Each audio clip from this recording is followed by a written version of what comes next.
राजस्थान के भिवाड़ी में हुए दर्दनाक हादसे के मृतकों का शव उनके घर पहुंच है।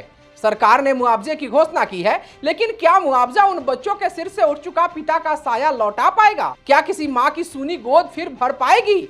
यह हादसा सिर्फ एक फैक्ट्री विस्फोट नहीं, बल्कि उन प्रवासी मजदूरों की त्रासदी है जो बेहतर भविष्य की उम्मीद में घर छोड़ते हैं और कई बार ताबूत में लौटते हैं। पूर्वी चंपारण आज शोक में डूबा है। गांव की गलियों में मातम पसरा है, हर आंख नम है, हर दिल भारी है।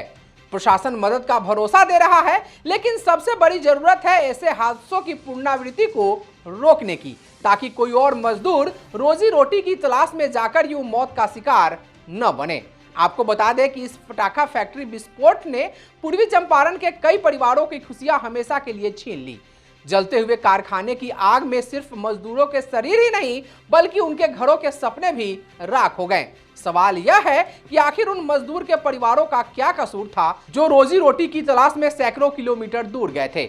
विस्फोट इतना भीषण था कि 7 मजदूरों के शव पूरी तरह झुलस गए और उनकी पहचान कर पाना मुश्किल हो गया। परिजनों की उम्मीदें डीएनए टेस्ट पर टिकी थी। राजस्थान जिला प्रशासन ने संवेदनशीलता दिखाते हुए सभी मृतकों का डीएनए टेस्ट करवाया, जिसके बाद उनकी पहचान संभव हो सकी। यह प्रक्रिया जितनी प्रशासनिक थी, उतना ही भावनात्मक भी, क्योंकि हर रिपोर्ट के पीछे किसी मां, पत्नी या बच्चे की आंखों में इंतजार था। डीएनए मिलान के बाद 7 मजदूरों के शवों को मजिस्ट्रेट की निगरानी में एम्बुलेंस से मोतिहारी लाया गया।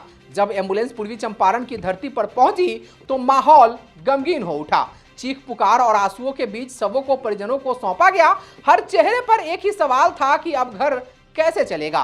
राजस्थान के तहसीलदार और मजिस्ट्रेट सुरेंद्र कुमार ने बताया कि 7 मजदूरों के शव को पूरी सुरक्षा और प्रशासनिक प्रक्रिया के साथ उनके गृह जिले तक पहुंचाए गए हैं।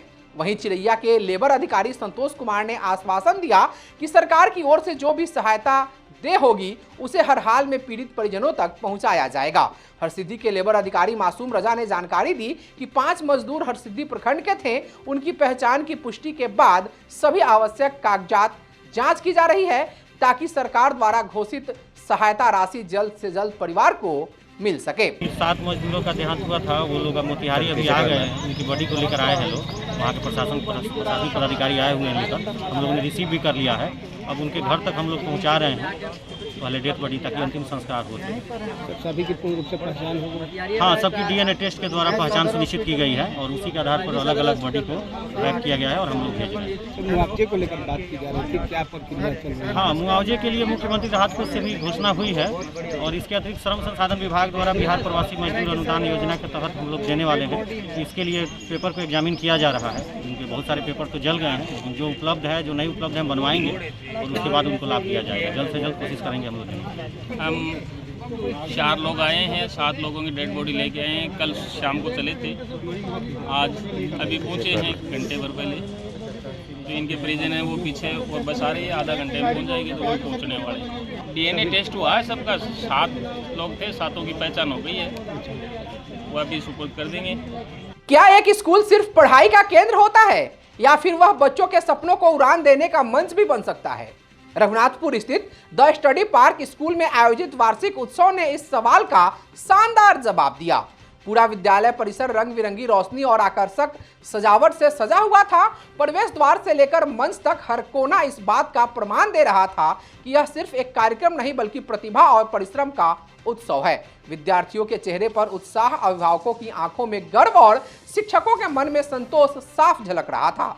कार्यक्रम का शुभारंभ विधिवत दीप प्रज्वलन के साथ हुआ, जिसने ज्ञान, प्रकाश और प्रगति का संदेश दिया। इस अवसर पर उपस्थित मुख्य अतिथियों ने मंच की गरिमा बढ़ाई और विद्यालय परिवार द्वारा पुष्पगुच्छ एवं अंग वस्त्र देकर उनका स्वागत किया गया। कार्यक्रम के मुख्य अतिथि डॉक्टर हेना चंद्रा, डॉक्टर निरंजन सागर, डॉक्टर शत्रुघ्न कुमार, मुकुल वर्मा, डॉक्टर चंद्र सुभाष, जीवन पब्लिक स्कूल के निदेशक जीवन प्रकाश, अभय अनंत, आनंद ज्योति, अमन कुमार, कैम्ब्रिज स्कूल के निदेशक प्रजीत सिंह, राजन श्रीवास्तव सहित अन्य इस दौरान उपस्थित रहे। अपने प्रेरक संबोधन में अतिथियों ने कहा कि शिक्षा केवल किताबों तक सीमित नहीं होती, बल्कि अनुशासन, संस्कार और नैतिक मूल्यों के साथ ही सच्ची सफलता मिलती है। उन्होंने विद्यार्थियों को निरंतर मेहनत करने, अपने लक्ष्य पर केंद्रित रहने और समाज के प्रति जिम्मेदार नागरिक बनने की प्रेरणा दी। इसके बाद मंच पर प्रतिभा का अद्भुत संगम देखने को मिला। नन्हे मुन्ने बच्चों से लेकर वरिष्ठ विद्यार्थियों तक सभी ने नृत्य, समूह गीत, एकल प्रस्तुति और सामाजिक संदेश पर आधारित नाटकों के माध्यम से दर्शकों का दिल जीत लिया। देशभक्ति गीतों ने पूरे वातावरण को जोश और गर्व से भर दिया। वहीं सामाजिक कुरीतियों पर आधारित नाटक ने लोगों को सोचने पर मजबूर कर दिया। हर प्रस्तुति में आत्मविश्वास, अभ्यास और मार्गदर्शन की झलक साफ दिखाई दे रही थी, जो विद्यालय की उत्कृष्ट तैयारी और समर्पण को दर्शाता है।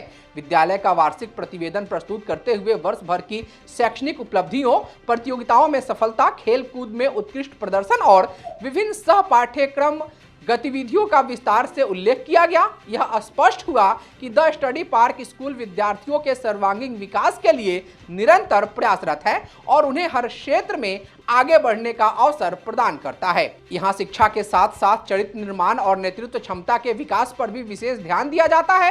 कार्यक्रम के अंतिम चरण में मेधावी और उत्कृष्ट प्रदर्शन करने वाले छात्रों को पुरस्कार देकर सम्मानित किया गया। तालियों की गूंज के बीच जब छात्रों ने मंच पर सम्मान प्राप्त किया तो वह क्षण सभी के लिए गर्व और प्रेरणा का प्रतीक बन गया। अंत में धन्यवाद ज्ञापन के साथ समारोह का समापन हुआ, लेकिन यह वार्षिक उत्सव सभी के दिलों में एक मधुर और प्रेरणादायक स्मृति बनकर बस गया।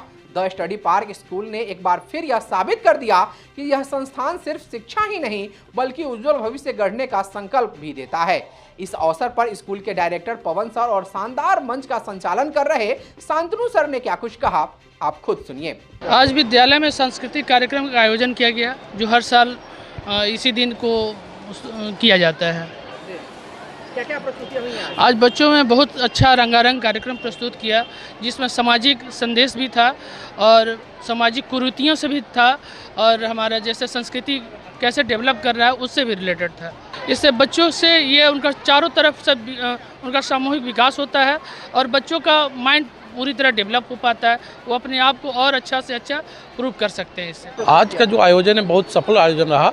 जैसे हम लोग देखते हैं कि बच्चों के अंदर कला और संस्कृति साथ साथ संस्कार विकसित हो, और चूँकि विद्या यही है जहाँ शिक्षा और संस्कार जब दोनों मिल जाते हैं तभी विद्या का जन्म होता है। तो ये विद्यालय आपको विगत 2008 से चल रही है। छोटे कमरों से हम लोगों ने शुरुआत की थी और 4-5 बच्चे हमारे पास थे और वहाँ से लेकर आज लगभग हज़ारों बच्चों को हमने शिक्षित किया और विभिन्न पदों पे, आपको बता दें प्रशासनिक पदों पे भी और आईआईटी के क्षेत्र में भी, दिल्ली में भी बहुत सारे पद को गिना नहीं सकते हम। अभी आज भी एक बच्ची जो है सिलेक्शन हुआ हमारे यहाँ से बैंक में वो बैंक मैनेजर बनी है।